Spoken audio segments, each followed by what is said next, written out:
édition sur le RTB. Bonsoir à tous, voici les titres de ce 20h.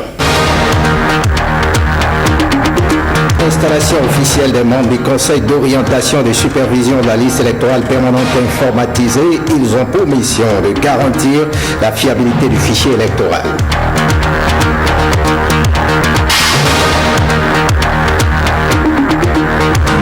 Quel regard sur les déplacés du changement climatique? La question préoccupe les autorités béninoises. Un atelier est organisé pour améliorer l'assistance destinée aux migrants.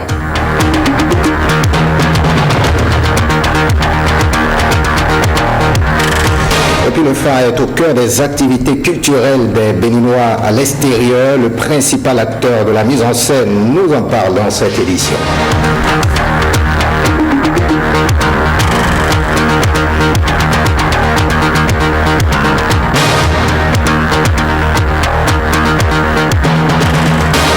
Bienvenue si vous nous rejoignez. Le président de la Cour constitutionnelle a pris acte du serment des membres du Conseil d'orientation et de supervision de la liste électorale permanente informatisée Corse-Lépi. C'était ce matin au siège de l'institution à la faveur de la cérémonie de présentation de serment et d'installation des membres de l'organe. Côté Aweko et Calvador Armano pour les détails. Des qualités de probité aux extraits de compétences et capacités à accomplir avec soin et diligence la délicate mission républicaine d'actualisation de la liste électorale permanente informatisée sont les mots liminaires du président Théodore Olo à l'entame de cette cérémonie solennelle de prestation du serment des membres du Conseil d'orientation de supervision de la liste électorale permanente informatisée Corse-Lépi. 9 députés choisis par la représentante nationale, auxquels viennent s'ajouter le directeur général de l'Institut national de la statistique et de l'analyse économique INSAE et le directeur général de l'État civil. Le président des 7 sages de la Cour de mieux dire. Si la démocratie se traduit par le bulletin de vote, la légitimité des gouvernants, expression souveraine du corps électoral, dépend pour une large part de la qualité du fichier électoral.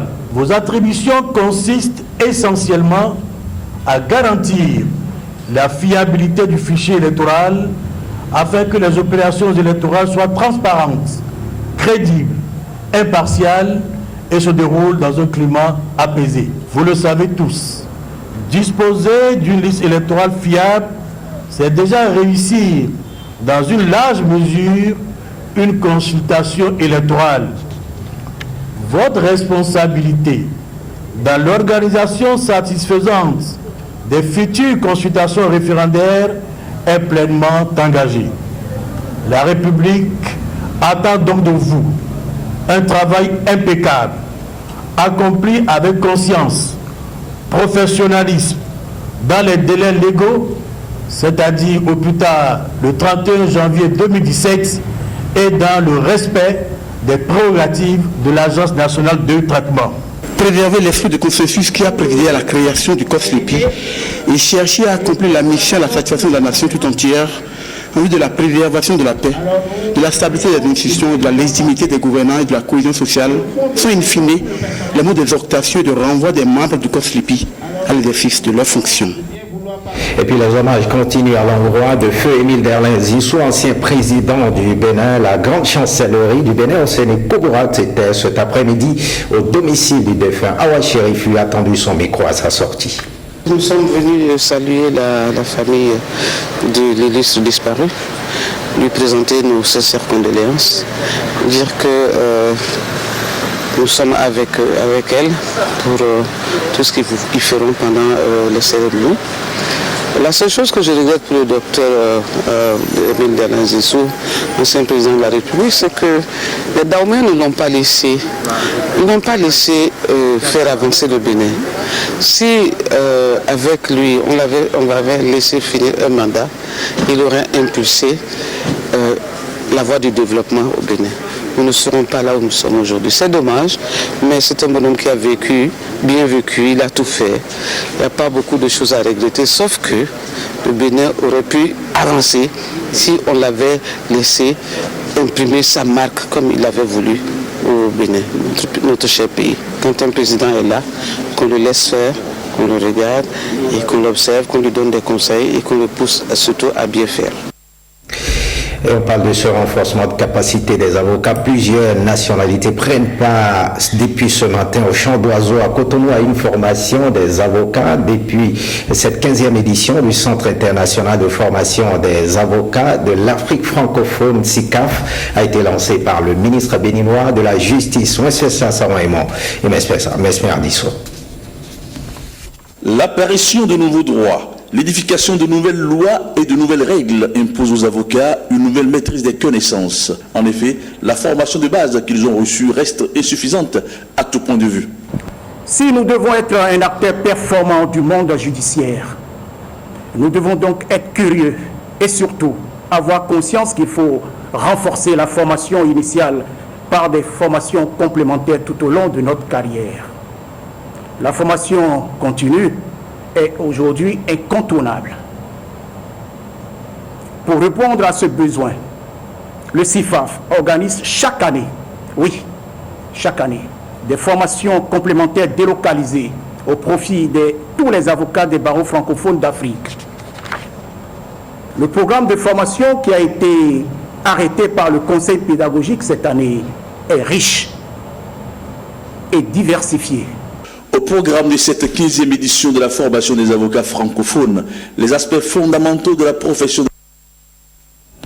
Excusez la chute brutale de cet élément, nous reviendrons dans nos prochaines éditions.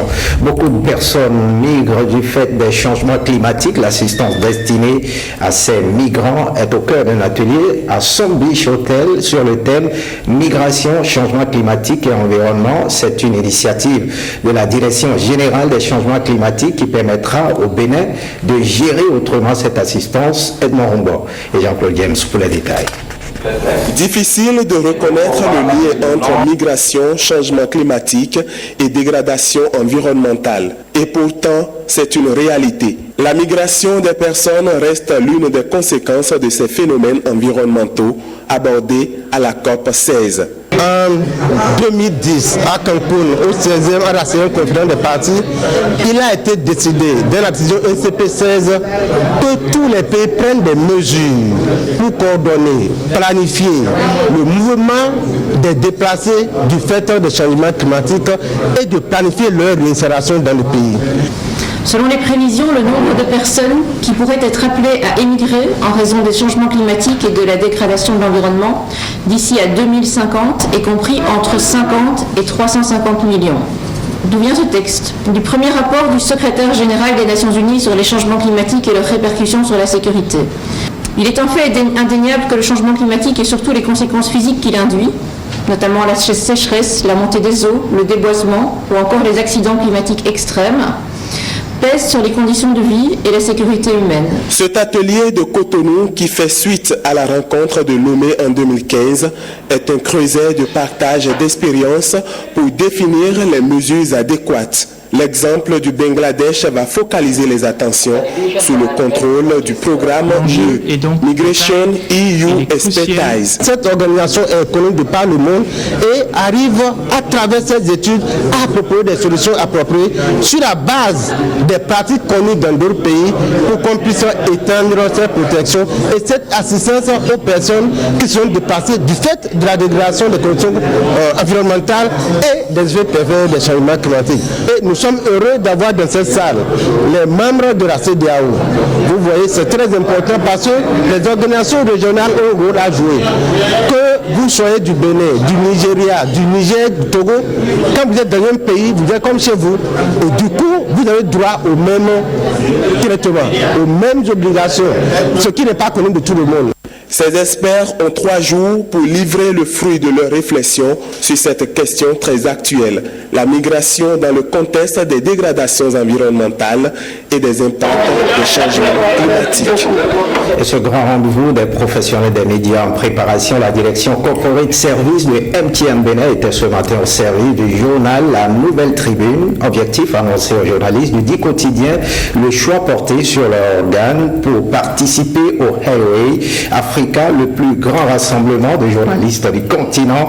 Le point avec Ulvaeus Balogun et Francis Faton. La nouvelle tribune au cœur de l'innovation technologique dans la diffusion de l'information. C'est cet exploit qui a valu à son directeur de publication d'être retenu par le groupe MTN Bénin pour participer à la conférence Highway Africa.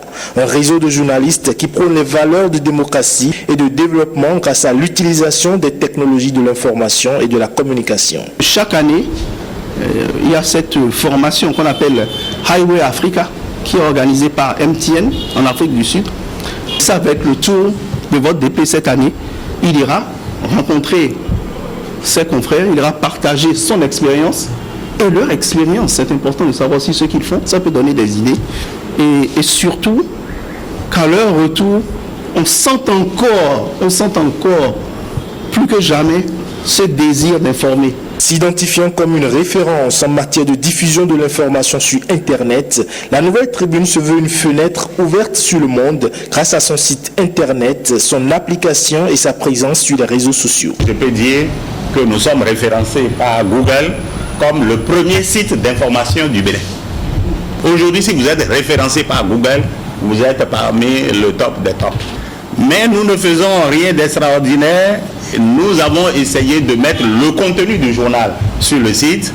Et en dehors de ça, nous faisons en sorte que toutes les informations ici en Afrique, au Bénin et dans le monde soient sur le journal. Et c'est ça que nous avons de plus que les autres sites concurrents. Un travail dont le mérite est reconnu à travers ce choix. La Nouvelle Tribune est un journal que nous avons vu très active sur les réseaux sociaux.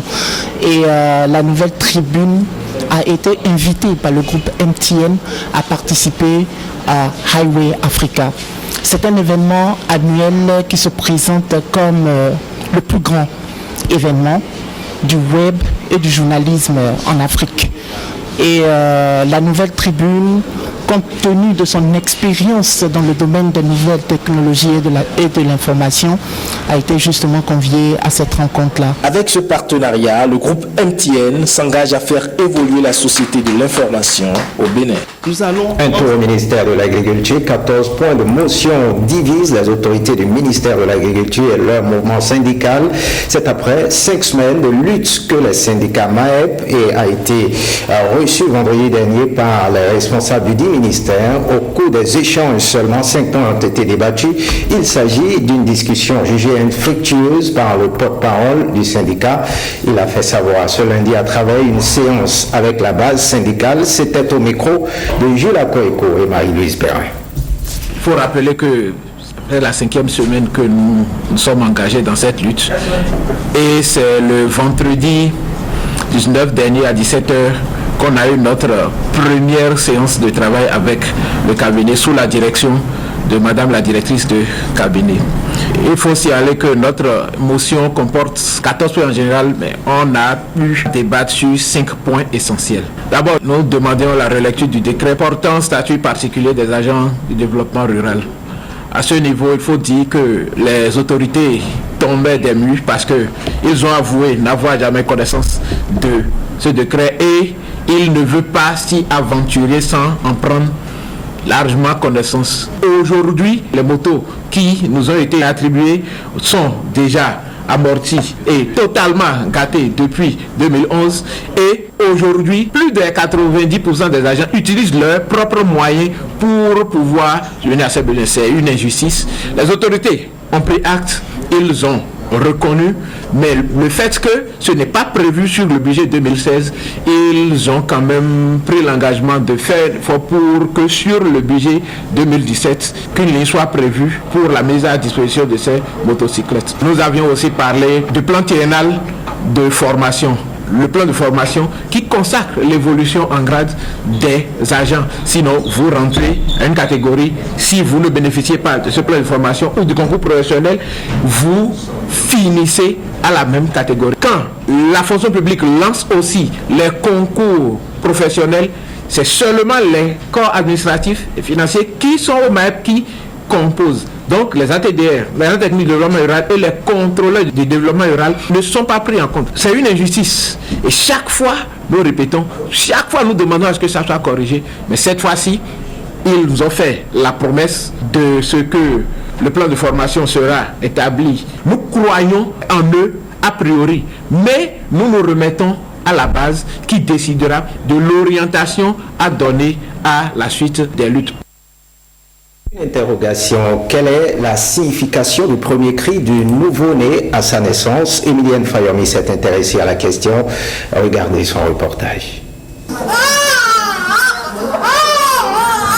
Savez-vous l'importance du cri du nouveau-né? Les premières secondes, les premières minutes, selon les gynécologues, d'un homme sont d'une grande importance et les rassurent dans leur travail. Et pour ceux qui sont réanimés pendant 10, 15 à 20 minutes avant qu'ils ne se réveillent, ils perdent un certain coefficient de leur intelligence. La souffrance fœtale est due à une anoxie cérébrale chez le nouveau-né. Il y a plusieurs facteurs, mais au cours du travail, peut-être que le travail traîne à cause de certaines dispositions qui peuvent être dues à l'enfant même qui ne fait pas bien les rotations pour sortir, ou bien à la maman, soit le bassin qui n'est pas bon, donc l'enfant ne peut pas descendre normalement et faire sa rotation correctement. Donc l'accouchement traîne et dépasse le temps normal que ça devait faire. Donc l'enfant souffre. Avis donc à ces femmes qui perdent le temps et causent des souffrances fœtales à leur nouveau-né. Évitons-leur le pire. L'enfant qui naît et qui crie, c'est un grand avantage parce qu'on sait que cet enfant-là est normal, qui sort avec un cri vigoureux, c'est positif. On sait que cet enfant-là est complet et on complète l'examen pour rechercher les autres signes que nous rassemblons pour avoir le score TAPGA. Et que c'est ça qui permet de dire que nous avons un enfant sain, un enfant normal. Un enfant qui ne crie pas sur champ, on doit le réanimer. Il porte déjà des empreintes. Quelles sont ces empreintes? Les empreintes au niveau cérébral. Une infirmité motrice cérébrale qui peut se manifester juste les mois qui vont suivre l'accouchement ou bien plus tard. Parce que si c'est une infirmité motrice cérébrale très grave, l'enfant traîne ça toute sa vie. Une autre culture, le Fa, l'oracle, le système divinatoire traditionnel béninois comme thème principal d'une pièce théâtrale, c'est l'une des activités de la semaine culturelle des Béninois de l'extérieur intitulée Notre boussole ancestrale. La pièce est écrite par Gracien Arouameno qui a participé aussi à la mise en scène en tant qu'acteur principal. Calvado Amanou et Patrick Yosso. Le système IFA est une véritable science séculaire. Le Fa, oracle, démontré comme science africaine découverte et couverte de soins bien avant l'ère chrétienne. C'est dans cette pièce théâtrale baptisée Notre boussole ancestrale avec la troupe MRFA. Entendez, messager pour raviver la flamme ancestrale. Une flamme prométhéenne ancestrale dont l'algèbre préhistorique serait l'ancêtre astral de l'informatique actuelle. Voici un chapelet géomantique. L'instrument de travail est le collement de la bonnerie de la malade. Il comporte 8 demi-codes. La demi-code de moi, ou le colis, pris comme unité d'information présentant deux valeurs distinctes. La face creuse concave, la face rondée convexe. 1, concave, 2, convexe. Voilà un bit. Si on prend cette unité d'information pour symboliser 4 éléments que sont la tête, l'eau, l'air et le feu, deux valeurs, 4 éléments de puissance 4 égale 16, c'est rigoureusement mathématique. Ces 16 pictogrammes sont associés deux par deux. Et on représente 16 fois 16, 256 pictogrammes. 256, c'est un octet. Vous pourriez avoir des nouvelles octets avec l'informatique. Allez consulter le mot octet dans le dictionnaire Larousse et vous aurez cette définition. Ensemble ou multiplé de 8 éléments binaires. 8 éléments binaires, voilà un octet. Cet instrument est manipulé dans notre culture par nos ancêtres depuis la nuit des temps, bien avant l'ère chrétienne. Octet, kilo-octet, méga-octet, giga-octet, téra-octet. Terrasser serait donc la science moderne. Sur scène, des slameurs devenus acteurs ou des comédiens professionnels, tels Alfred Fadombo, le bien nommé ici, puisque son nom signifie le Fa, l'oracle prononce du vrai. C'est du moins la conclusion de cette représentation à représenter encore et encore sans fatigue pour phagocyter le Fa. On ne change pas de registre, la tradition orale à l'ère du numérique, c'est le thème qui a réuni des acteurs culturels de plusieurs pays dans le cadre des conférences débats organisées par le festival nomade afro-politain au Centre culturel artistique Africa. Voici le compte-rendu de Patrick Diosso. C'est important de garder cet aspect initiatique, conservation, conversation dans la transmission de nos traditions.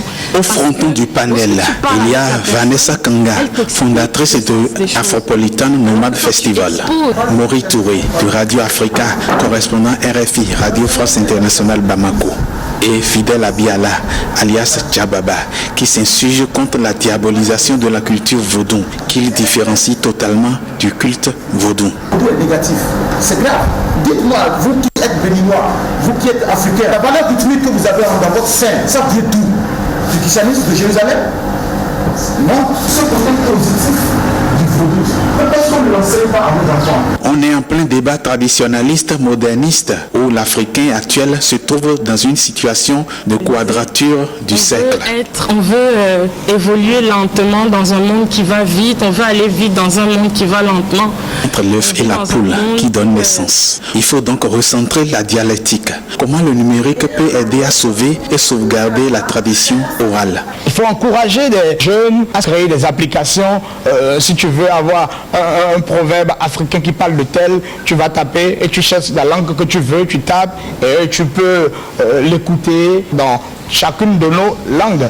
L'une des armes traditionnelles dont dispose le Bénin est Dahomey, c'est le Fa ou Ifa. Et il y a même un professeur béninois partageant entre le Bénin et le Nigeria. Il s'appelle Adjumumoni, il a fait des livres sur le Ifa. Les livres qu'il a sortis, c'est de tome 1 jusqu'à tome 7, le code du vide primitif. Il a fallu qu'il y ait un Béninois qui parte d'ici, qui traverse l'Hexagone, arriver à un moment qui reconnaît réellement que dans le monde entier, le seul truc que nous pouvons vendre, c'est notre tradition.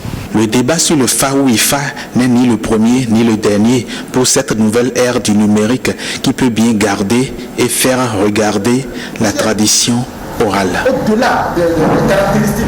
Et on parle football, les écureuils cadets béninois sont éliminés de la course à la phase finale de la CAN des moins de 17 ans après le nul 0-0 à Cotonou. Ils ont été battus à Abidjan 3-1.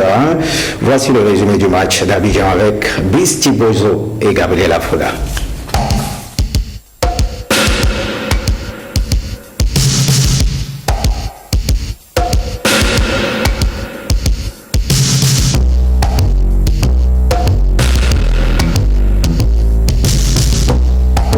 Au stade Robert Champrou d'Abidjan, les jeunes béninois présentent un visage contraire à celui de Cotonou lors du match aller. Le 7 août 2016, au stade général Mathieu Kérékou, les cadets béninois ont donné du fil à retordre à leurs homologues ivoiriens. Mais au match retour à Abidjan, c'est la déception, la vivacité, la combativité, la détermination et le collectif désertent le camp des écureuils qui n'ont pu tenir que 33 minutes. En football, la plaisanterie se paie cash. 3 buts en 10 minutes à l'actif des Ivoiriens. On s'enfonce dans le camp béninois. Ça peut être dangereux avec le capitaine ivoirien. C'est dangereux à côté encore là, le deuxième but. La défense béninoise est en difficulté, le gardien de but qui laisse tomber encore le ballon. Alors là. Côte d'Ivoire 3, Bénin 0. C'est le score à la pause. Les jeunes béninois reviennent des vestiaires avec un sursaut d'orgueil et renversent le cours du jeu. Dominateurs, ils harcèlent la défense ivoirienne et inscrivent le but de la réduction par Noumovi Dieudonné à la 76e minute. Toujours les Béninois qui jouent petit. Une frappe. Que va-t-il faire ce garçon? Un centre encore. La réduction de la marque. Score au dernier coup de sifflet. 3-1. et les Béninois finissent leur course. Les Ivoiriens continuent pour leur 4e phase finale de la CAN des moins de 17 ans après 2015 au Niger. En 2013, ils obtiennent le trophée après leur première participation en 2011 au Rwanda. Eh bien, après la défaite synonyme d'élimination des écureuils cadets, l'entraîneur Edmé Kodjo a donné ses impressions. Il parle des conditions de travail de son équipe au micro de Brice Thibozo et Gabriel Afoula. Si demain, nous tirons une leçon d'aujourd'hui et que nous travaillons et que nous avons un potentiel comme vous en avez, je pense que, et que nous sortons aussi, parce que ça c'est le stress, la peur au ventre. Sinon, regardez, entre la première mi-temps, comment ils se sont libérés tout simplement pour être à l'aise. C'est ça. On ne sait pas voyager. Moi, je le dis à haute tête, je vous regarde en face et je vous parle en face. Les conditions dans lesquelles j'ai travaillé, il n'y a que moi seul qui sais. Demandez-leur. Et ce n'est même pas ça. Ce n'est pas évoqué ici, en Côte d'Ivoire. Campagne de trop. Est-ce que vous pensez que nous avons du métier? Est-ce que vous pensez que nous travaillons sur la durée? Est-ce que vous pensez que...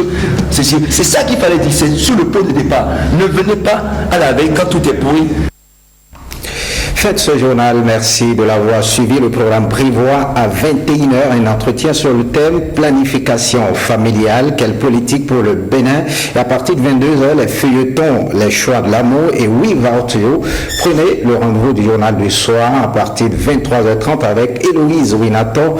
Retrouvez cette édition sur le site de l'ORTB, www.ortb.bj. Merci de votre fidélité. À très bientôt.